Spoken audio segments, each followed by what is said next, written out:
Welcome, everyone. I'm Roy Eidelson, President of the Society for the Study of Peace, Conflict, and Violence, Division 48 of the American Psychological Association. Thank you all for being here today.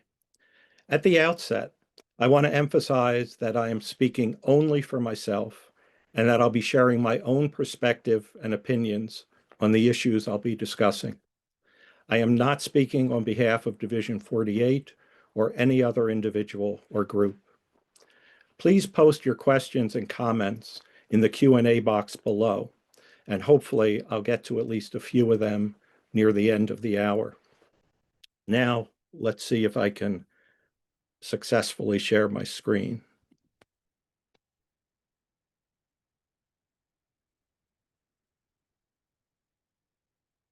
Okay, great.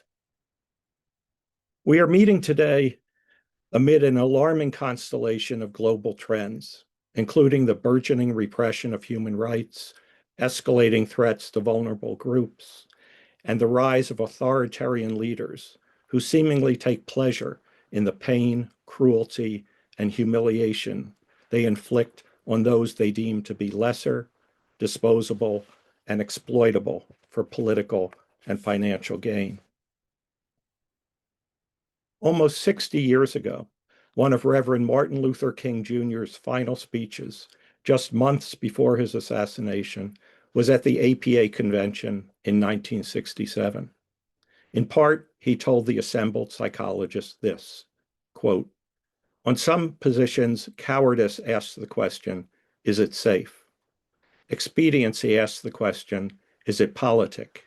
Vanity asks the question, is it popular? But conscience must ask the question, is it right? And there comes a time when one must take a stand that is neither safe, nor politic, nor popular, but one must take it because it is right," unquote. 2 years earlier, in 1965, Rabbi Abraham Joshua Heschel was among those who marched arm in arm with Dr. King from Selma to Montgomery, Alabama, across the Edmund Pettus Bridge, advocating for voting rights for Black Americans. Back then, Heschel reminded us that in a free society, few are guilty, but all are responsible. In my view, we cannot take righteous stands or honor our responsibilities to others as citizens and as psychologists in this country if we look away from the devastation unfolding in so many critical areas where psychological principles, research, ethics, and practice apply.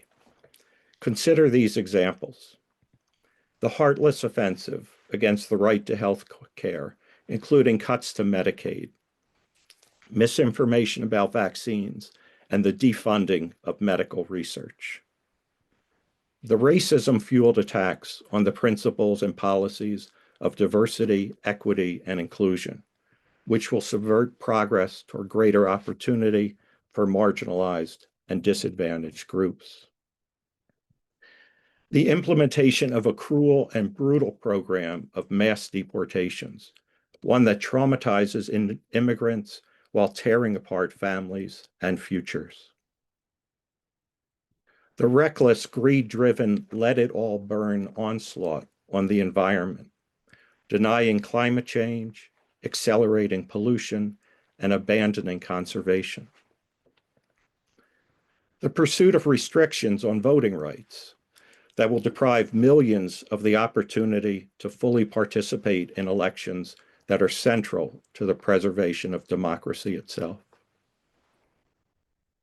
The contemptible assault on the LGBTQ community, especially transgender individuals, by denying them appropriate medical treatment and the right to live their lives fully and authentically. The imposition of draconian restrictions on reproductive rights, including the further curtailing of access to abortion, contraception, and relevant educational resources. The tyrannical assault on our education system and on support for the free inquiry and independent scholarship that are foundational to our institutions of higher learning. Crackdowns against students and faculty who nonviolently exercise their free speech rights in an effort to defend vulnerable communities here and around the world. The strangling of funding for scientific research, the gold standard for advancing knowledge as a means to alleviate suffering and improve the quality of life for millions. The authoritarian discrediting of judges, intimidation of law firms, noncompliance with court orders, and targeting of political adversaries, all undermining our legal system. The autocratic offensive against the press and media that will deprive people of access to valuable independent reporting and educational programming. Oppressive attacks on the welfare of workers, including instituting mass layoffs, denying them the benefits of unionization, and subjecting them to unfair labor practices.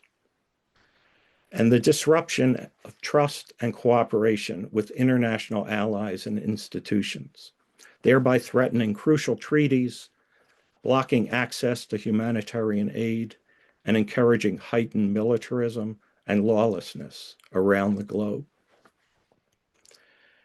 The sources of distress and injustice I've highlighted demonstrate the breadth and depth of the current onslaught against values and priorities that psychologists, and certainly peace psychologists, hold dear. So when I say we must not look away, I mean we must not look away from the carnage, from the victims, from the perpetrators, from the lies that cause the victims to become victims and enable the perpetrators to continue being perpetrators, from the sources of impunity, and from the greed and self-interest that propel so much of what's wrong today.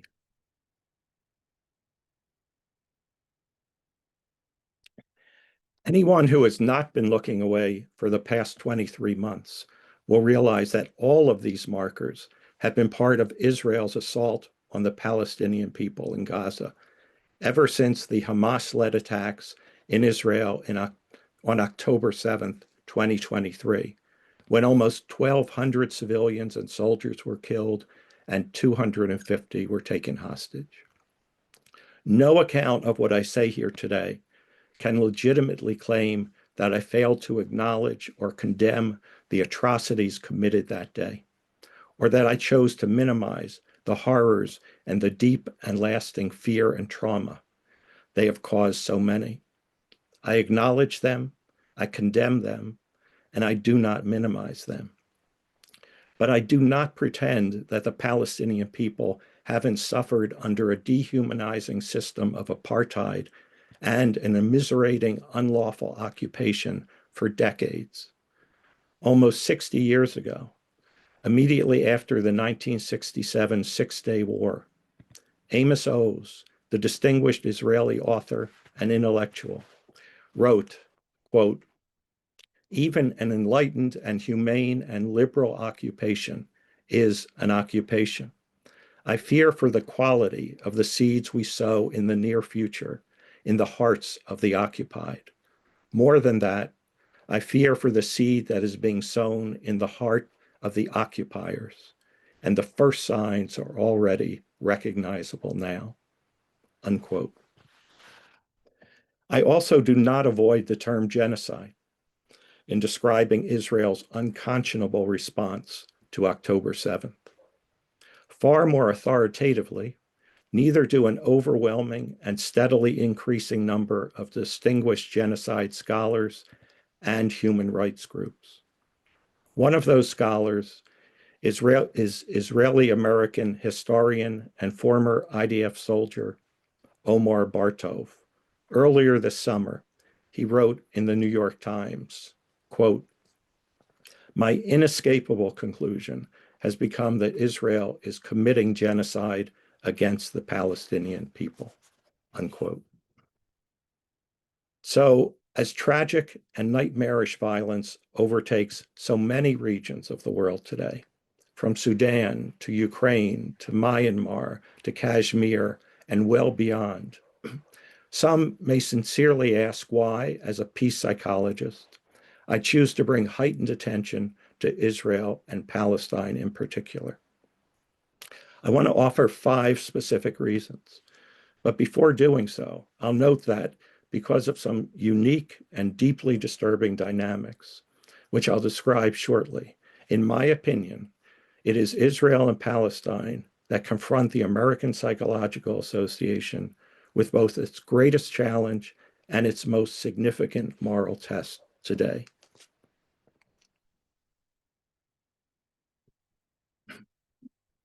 Now, my 5 reasons. First, consider that the United Nations International Children's Emergency Fund, UNICEF, has called Gaza the most dangerous place in the world to be a child. More than 17,000 children, 1,000 under the age of 1 year, have been killed there over the past 23 months of unrelenting assault by the so-called Israel Defense Forces. From bullets, from bombs, from disease, and from being starved to death. If I took only 10 seconds to name each of these children, it would take me 2 full days, 48 hours, and even then most of us, including me, would only know their names, not who they were, not what they liked, not who they loved and who loved them, and not who or what they dreamed of becoming. So let's remember what James Baldwin, the renowned critic of race relations in this country, wrote almost a half-century ago. Quote, "The children are always ours, every single one of them, all over the globe. And I am beginning to suspect that whoever is incapable of recognizing this may be incapable of morality," unquote. My second reason, because as a Jew, I've been taught that to save a single life is to save an entire world. Of course, Israel didn't build this core tenet of the Jewish faith into its high-tech lavender and where's daddy AI systems, which are designed to track targets and then bomb them after they've entered their homes, wiping out entire families. And that tenet just as obviously has been lost on the IDF soldiers who have reportedly gunned down desperate parents at undersupplied and overwhelmed emergency food distribution sites in Gaza. In contrast, someone who does understand this principle is Palestinian poet Rasha Abdulhadi. She has written, quote, "Wherever you are, whatever sand you can throw on the gears of genocide, do it now. If it's a handful, throw it. If it's a fingernail full, scrape it out and throw. Get in the way however you can. The elimination of the Palestinian people is not inevitable. We can refuse with our every breath and action. We must," unquote.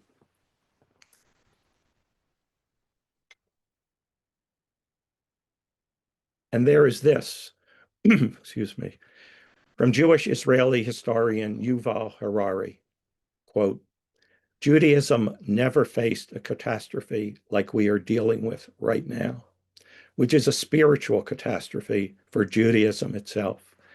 Because what is happening right now in Israel could basically, I think, destroy, void 2,000 years of Jewish thinking and culture and existence," unquote.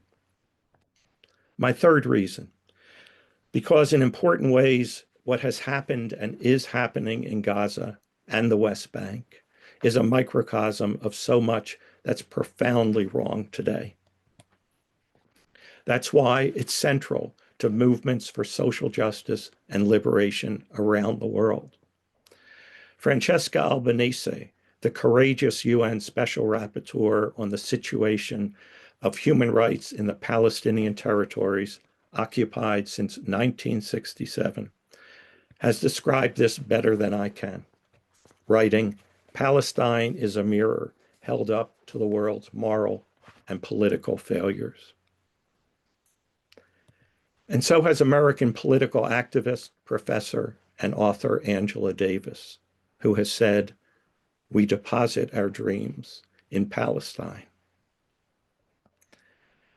My fourth reason, because this country, the United States, and both of its major political parties have been so thoroughly and calamitously complicit in the genocide.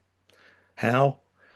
By providing political and diplomatic cover in vetoing any number of UN Security Council ceasefire resolutions, and by providing Israel with billions of dollars of munitions, despite compelling evidence that these weapons are being used indiscriminately against civilians in violation of US and international law.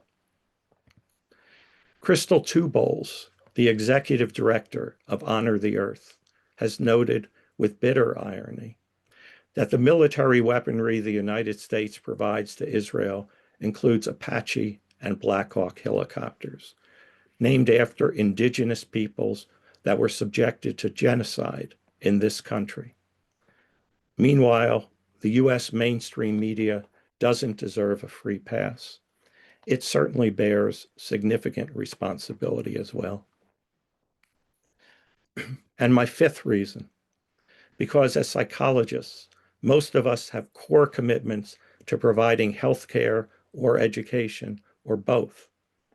And Israel's assault on Gaza has specifically and intentionally destroyed these essential elements for society's survival. As psychologists, we should be horrified by the deliberate destruction of Gaza's healthcare facilities and the targeting of healthcare personnel, with over 1,000 already killed. And as psychologists, we should be similarly distraught over the systematic destruction of Gaza's educational institutions. Nearly all of them have been damaged or destroyed, including all 12 universities. And hundreds of Palestinian educators and scholars have been killed. I want to pause for a moment here to say that I've learned so much from the courage of those individuals and groups who have refused to be silent about this genocide, including some colleagues here today, young and older, despite the risks they face. I am committed to speaking out too. As someone blessed with many privileges, at this rather ripe age, I'm still trying to learn how not to waste them.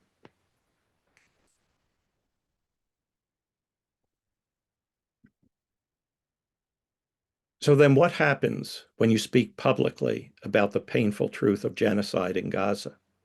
What happens when you mention, for example, a May 2025 poll of Israeli Jews, not American Jews, showing that 82% said they support the forced expulsion of all Palestinians from Gaza? Or a poll from just last month showing that 79% of Israeli Jews, again, not American Jews, say they're not even somewhat troubled by reports of famine and suffering in Gaza. At the same time, I want to recognize with appreciation that there is a beleaguered community of Israeli Jews who, for months and months, have desperately but futilely pushed for a permanent ceasefire. So what happens when you share disturbing figures like those I just mentioned? Well, Israel's staunchest defenders immediately kick their seemingly insatiable anti-Semitism outrage machine into high gear. It appears to have one primary purpose: to misrepresent legitimate criticism of Israel and expressions of support for Palestinian lives as anti-Semitic, and to punish those who refuse to be silent. In small ways, I've come to know this firsthand. Tragically, in doing so, Israel's defenders downplay and distract us from the very serious threat posed by real anti-Semitism, which, according to the Jerusalem Declaration on Anti-Semitism, is discrimination, prejudice, hostility, or violence against Jews as Jews. That definition has been endorsed by over 300 scholars of Holocaust history, Jewish studies, and Middle East studies. Many individuals and groups focused on defending Israel are seemingly more concerned about phrases that make some Jewish students uncomfortable on campus than they are about the IDF's indiscriminate assault that has left so many children in Gaza maimed, lifeless, or orphaned. To be clear, I do not believe students should be harassed on campus because they're Jewish. That is anti-Semitism, period. And it does happen, but not nearly to the extent some would like us to believe. Worthy of note, the same advocacy group responsible for these over-the-top signs also continues to falsely claim that babies were beheaded on October 7th, an inflaming fabrication that was completely debunked almost 2 years ago. So, as a new school year begins here in the US, bear this in mind. The most dangerous and powerful engines spreading anti-Semitism today are not anti-genocide protesters on college campuses.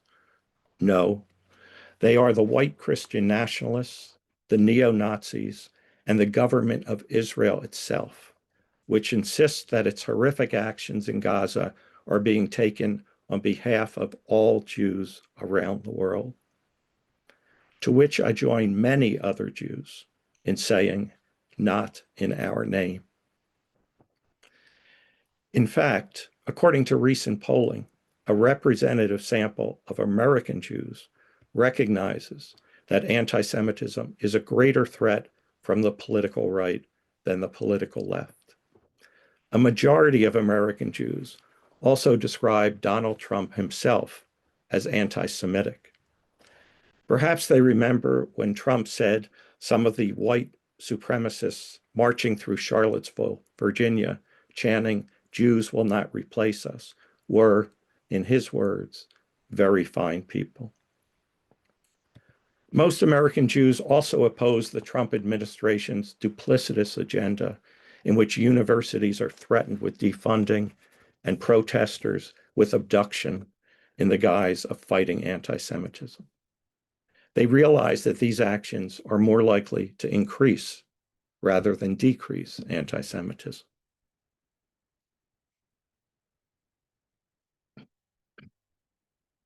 There's one exception to this pattern, the highly religious subgroup of Orthodox Jews in the United States. Unlike the vast majority of American Jews, they alone are enthusiastic about Trump and his policies. So, of course, Trump has nominated an ultra-Orthodox Jew, Yehuda Kaplan, who raised tens of millions of dollars for his re-election campaign, to be the next special envoy to monitor and combat anti-Semitism around the world. As starvation and death have spread every day in Gaza, it seems Israel advocacy groups like the Anti-Defamation League and AIPAC, doxing groups like Canary Mission and Beitar US, and far too many craven and self-serving politicians have simply ramped up their claims of anti-Semitism in order to defend Israel and punish those who criticize its genocidal assault. Even more troubling, in my opinion, two groups comprised of fellow psychologists seem to be following their lead. And despite any claims otherwise, these two psychology groups do not, I repeat, do not represent the diverse American Jewish community or the equally diverse community of Jewish psychologists. I wish APA leaders could understand this. In fact, as far back as 18 months ago, more American Jews supported a permanent ceasefire in Gaza than opposed one. But I believe neither of these two psychology groups has publicly expressed similar support for a ceasefire at any point. Is it unreasonable to ask why? Indeed, one of these two psychology groups issued what I consider a stunning statement after the October 7th attacks. It seemingly criticized the APA for opposing the collective punishment of the Palestinian people. This group's board of directors wrote that it was terribly naive for the APA to assert that, quote, there can be no justification for cutting off access to basic necessities such as electricity, food, and medicine, unquote. To the best of my knowledge, this group has never issued a public retraction or apology for that stance. I think it's well past time that they do both. Instead, this same group is now reportedly trying to obtain a seat on the APA's governing Council of Representatives. In sharp contrast, this past July, the Central Conference of American Rabbis, representing more than 1.5 million Jews in the United States, stated, quote, denying basic humanitarian aid crosses a moral line. Blocking food, water, medicine, and power, especially for children, is indefensible, unquote. Meanwhile, in a recent radio interview, Israel's heritage minister said, quote, the government is racing ahead for Gaza to be wiped out. All Gaza will be Jewish, unquote. And he added, quote, there's no hunger in Gaza, but we don't need to be concerned with hunger in the Strip. Let the world worry about that, unquote. The other psychology group has accused the APA of systemic and virulent anti-Semitism, apparently because some APA members and divisions, including Division 48, have expressed concern and outrage over the horrors unfolding in Palestine. In a newspaper article, one of the leading voices in that psychology group outrageously described the APA this way, quote, several APA divisions have specialized in the kind of hot Jew hatred that once prevailed at German and other European universities in the Nazi era, unquote. Reportedly, another member of this psychology group recently made the preposterous suggestion that wearing a keffiyeh is comparable to someone dressing in the white hood of the Ku Klux Klan. It was also disturbing to me to learn that members of this same psychology group have reportedly encouraged the Trump administration's so-called anti-Semitism task force to target the APA. As relevant background, the head of that task force is Leo Terrell. Terrell has compared the Black Lives Matter movement to ISIS, has complained about anti-white and anti-Christian bias on the podcast of a right-wing conspiracy theorist, and has retweeted a post on X from a notorious white supremacist leader who promotes the Nazification of America. At this point, I believe the absurdity of the wholesale and reckless anti-Semitism charges against pro-Palestinian advocates and the APA has reached Alice in Wonderland proportions. After all, it was Alice who once asked Humpty Dumpty how he could make words mean so many different things, to which he replied, when I use a word, it means just what I choose it to mean, neither more nor less. Humpty Dumpty is long gone, but I think his tactics describe rather well the way in which the International Holocaust Remembrance Alliance, or IHRA, working definition of anti-Semitism, discredited by many scholars and civil rights organizations, is now being adopted and used to suppress criticism of Israel.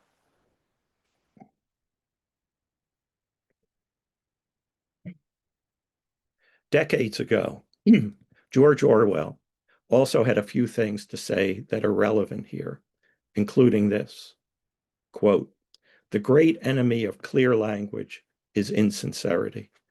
When there is a gap between one's real and one's declared aims, one turns, as it were, instinctively to long words and exhausted idioms, like a cuttlefish spurting out ink," unquote.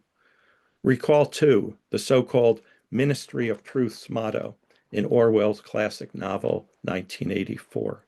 Quote, "Who controls the past controls the future. Who controls the present controls the past," unquote. That may be why those who insist on weaponizing anti-Semitism promote a narrative of Israel's perpetual victimhood as it destroys Palestine's history in real time. For anyone, anywhere, who has somehow achieved some measure of personal peace with what has unfolded in Gaza, or who cries anti-Semitism in response to claims of genocide, I encourage you to consider what Omar El-Akkad has written in his book titled, "One Day, Everyone Will Have Always Been Against This," published earlier this year. I'll quote these sentences in full. Quote, "There is no terrible thing coming for you in some distant future, but know that a terrible thing is happening to you now. You are being asked to kill off a part of you that would otherwise scream in opposition to injustice. You are being asked to dismantle the machinery of a functioning conscience. Who cares if diplomatic expediency prefers you shrug away the sight of dismembered children? Who cares if great distance from the blood-stained middle allows obliviousness? Forget pity. Forget even the dead if you must, but at least fight against the theft of your soul," unquote.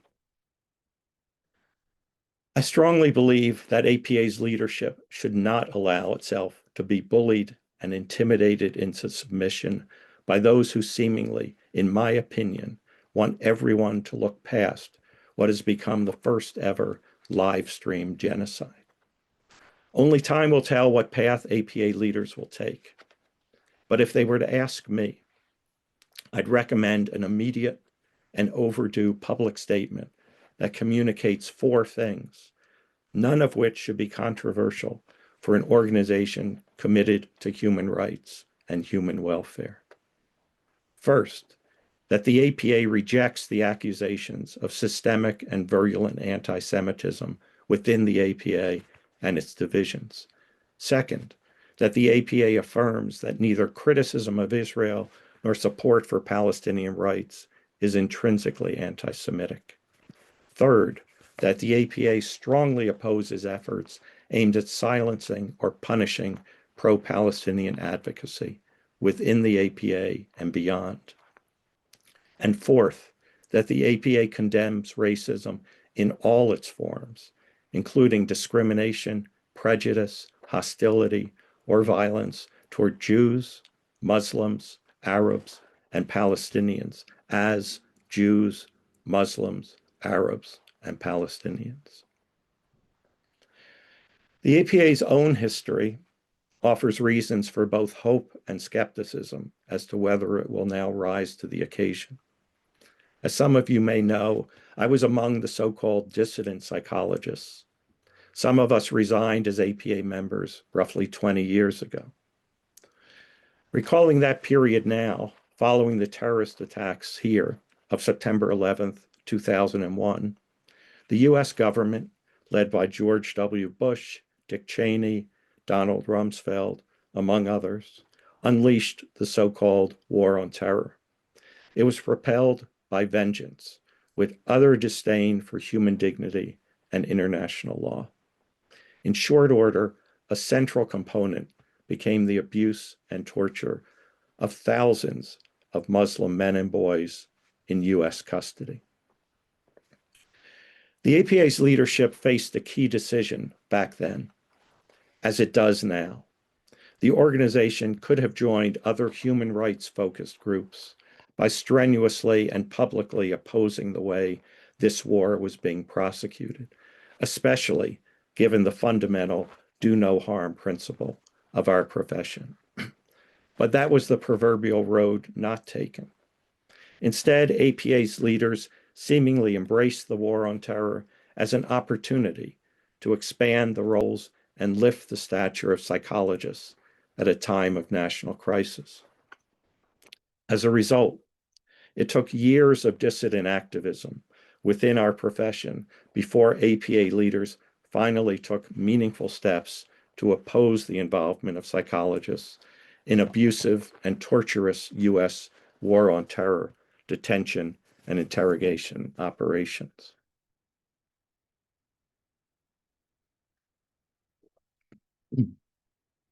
During those many years, in all of our efforts, we dissidents knew that the odds of victory were consistently tilted in the APA's favor.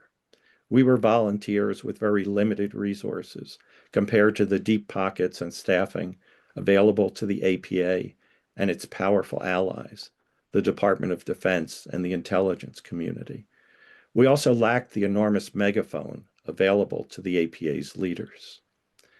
We struggled to garner the profession's and the public's attention and engagement in our efforts to move the needle when it came to changing what we believed were the APA's ethically bankrupt policies.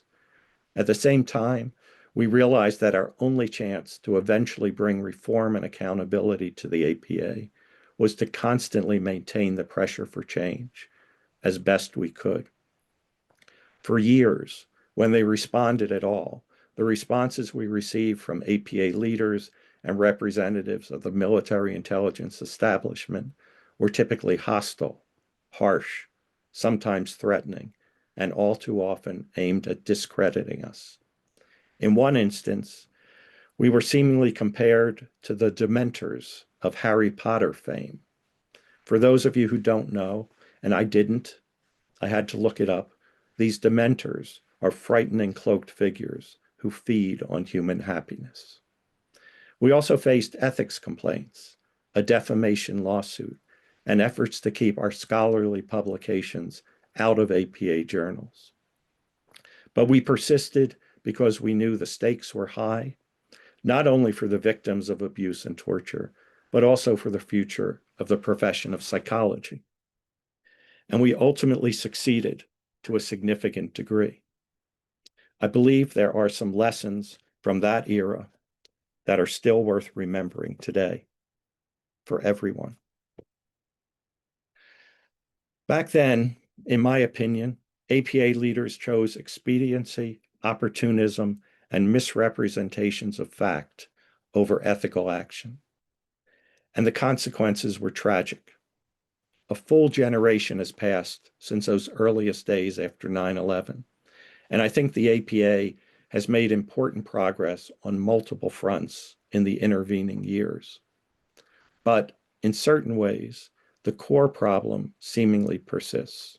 Even now, I believe the APA's leadership is too quick to prioritize what seems politically safe and expedient, and to therefore look away when what's needed is for the voice of the world's largest organization of psychologists to be at the forefront in what has truly become an existential struggle for human rights, civil rights, and democratic principles in this country and beyond.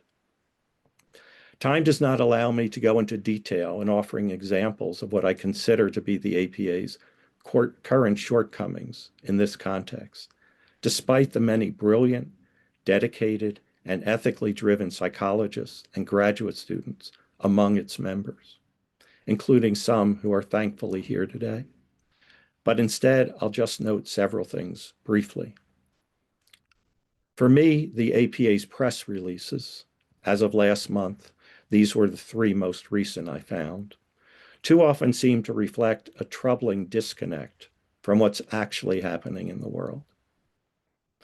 And I find it distressing that voluntary contributions to the APA's affiliated psychology PAC regularly go to politicians whose goals and ambitions seem to be inconsistent with the APA's mission of advancing human welfare.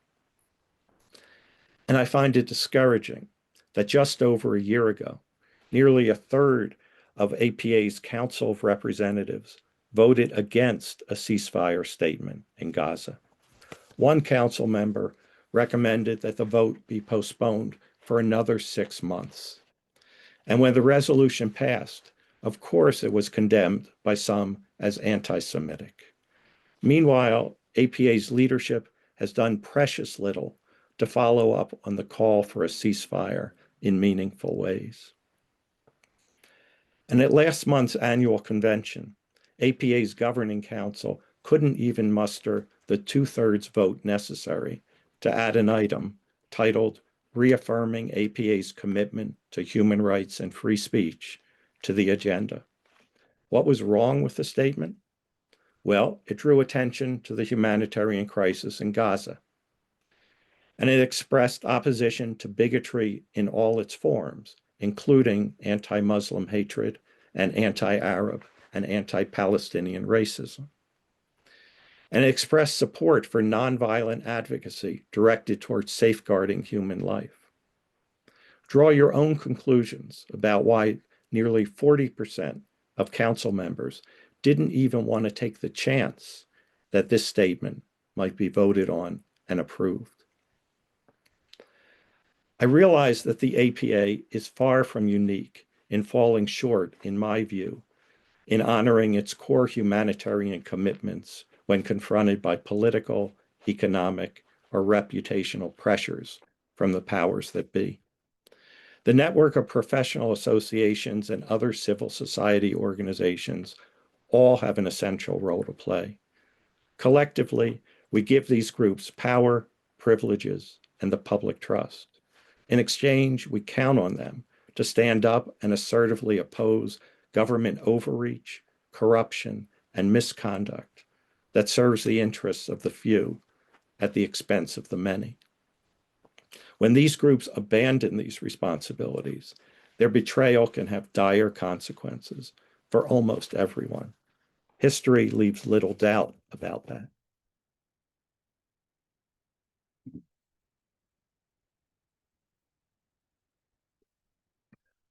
When I was preparing this talk, I made a commitment to myself and to everyone here that I would do my best to speak the truth and conclude on a hopeful note. I believe I've done the first part to the best of my ability, so that leaves the second. The two are actually closely related because, as author and activist Rebecca Solnit has explained, we can be hopeful and heartbroken at the same time. She's also written that too often we think of hope as, quote, smiles and sunshine when it's fury in the face of danger and oppression and pressing on in the storm, unquote. In recent years, scholars who study tyranny have offered us a variety of warnings and guidance that we shouldn't ignore, including these. Do not obey in advance. Do not make compromises. Be outraged. Believe in truth. And be as courageous as you can be. I printed that last one, be as courageous as you can be, in large letters, and it's taped to a bookshelf in my home here. Among the books nearby are Crimes of Obedience, A People's History of the United States, The Fire Next Time, Decolonial Psychology, The Nazi Doctors, If I Must Die, Being Jewish After the Destruction of Gaza, Rules for Radicals, Beautiful Souls, A Day in the Life of Abed Salama, States of Denial, and How Dark the Heavens. That last one was written by my late father-in-law, Sidney Iwins, who survived the Dachau concentration camp. There's also an old collection of Gary Larson Far Side cartoons to help me avoid a perpetual frown. One of the other books nearby is a collection of short stories by the fantasy writer Ursula Le Guin. One story from this collection was written 50 years ago, and it's titled The Ones Who Walk Away from Amalus. Amalus is a very peculiar city. What makes it so strange is that the prosperity of all of the inhabitants depends entirely upon the endless suffering and abominable misery of a single young child who's locked away forever in a dark and filthy cellar. In general, the townspeople ignore the child's pleas for release because they've learned that his salvation would destroy a world that's utopian in every other way. At the end of her story, however, Le Guin notes that some residents of Amelis, after visiting the forlorn child in the cellar, decide to leave the city. She describes it this way, quote, "They walk ahead into the darkness, and they do not come back. The place they go towards is a place even less imaginable to most of us than the city of happiness. I cannot describe it at all. It is possible that it does not exist, but they seem to know where they are going, the ones who walk away from Amelis," unquote. What I find most compelling about this story are the moral clarity and courage of those who look at that child and then can no longer live the comfortable lives they've grown accustomed to. We desperately need more such people in this world today, and fewer who choose to look away.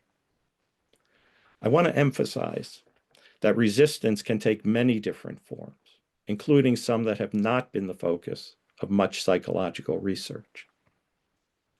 An article by psychologists Volhard, Okuyan, and Unal includes this figure, and they describe how, for each realm of resistance, there's an important understudied facet. For example, along with collective resistance, there's individual resistance, which can take the form of refusing to comply with orders, concealing one's targeted identity, and destroying one's possessions so they can't be confiscated. Along with organized resistance, there's everyday resistance, which can appear as steadfastness or a commitment to preserving one's cultural and community attachments, or even just trying to live a normal life during very abnormal times. Along with overt resistance, there's covert resistance. This can include continuing to engage secretly in banned activities or using coded messages to communicate with allies. Along with material resistance, there's psychological resistance, which involves refusing to allow oppressors to define the meaning of one's identity or experience. And along with nonviolent resistance, there's violent resistance, which sometimes emerges when nonviolent efforts to survive are thwarted. What's clear in all these cases is that we can't afford to fall into the trap of feeling helpless, of thinking that change is impossible, and believing that resistance is futile. Giving up and abandoning hope is exactly what authoritarian forces always want, because it means they can move forward with little expenditure of effort and resources. To be sure, some face much greater and more direct threats to their circumstances, which are already unjustly precarious. But the turmoil created by authoritarian repression extends over time and space far beyond its first and most immediate victims. It does so by posing a serious challenge to any shared vision of the common good and by fraying the fabric of trust and mutual care that binds together small groups and large communities alike. At times as fraught as these, I believe those of us who are less burdened by personal, family, or career perils must embrace the heightened responsibilities that come with our privilege. And as psychologists, the fundamental principles of our profession call upon us to pursue justice, to cherish human dignity in its diverse forms, and to support those whose voices have been muffled or silenced. I think we can best accomplish this by learning from the leadership, wisdom, and persistence of those who are at greatest risk, and by standing in pragmatic solidarity with them. As individuals, We can't do everything, but we can each do something. And perhaps, as in my own case, something more than what we're doing now. So identify that area that concerns you the most, or where you believe you can make the biggest difference, or where your expertise gives you an important advantage, or where you think your participation is most urgently needed. And it all starts with not looking away. That certainly applies to the APA and its leaders as well.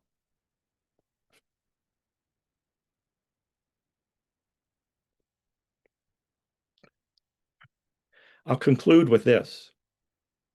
40 years ago, the distinguished psychologist and Peace Corps director, Carolyn Payton, wrote an essay for the APA's flagship journal, The American Psychologist. It was titled, "Who Must Do the Hard Things?"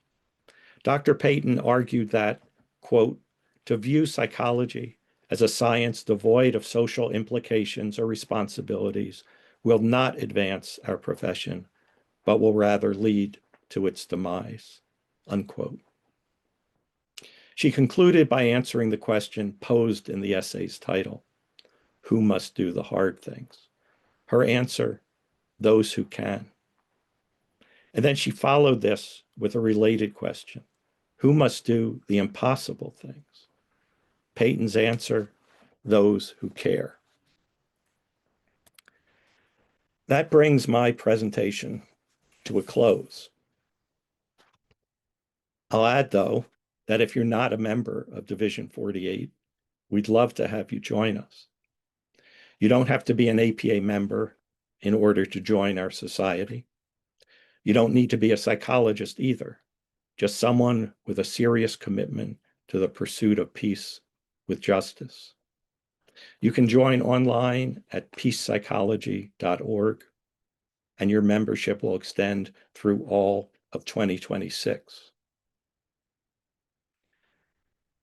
And here is my contact information. I'd welcome hearing from you. And I'm going to stop sharing. I think that worked. Looking at the clock now, I regret running a bit long. And as a result, there's hardly any time to respond to questions. But I see that someone asked if I have recommendations for where to donate to help Gaza. So I'm not an expert, but I can name some organizations that I believe are worthy of consideration. There's the World Central Kitchen, the International Rescue Committee, Save the Children, the Palestine Children's Relief Fund, UNICEF, the UN World Food Program, and the New Israel Fund, which now has a special Gaza relief program. Several of these organizations also provide humanitarian aid to other regions of the world where it's desperately needed. I'll end with this. Never again is now, and for every people. Thanks again, everyone, and goodbye.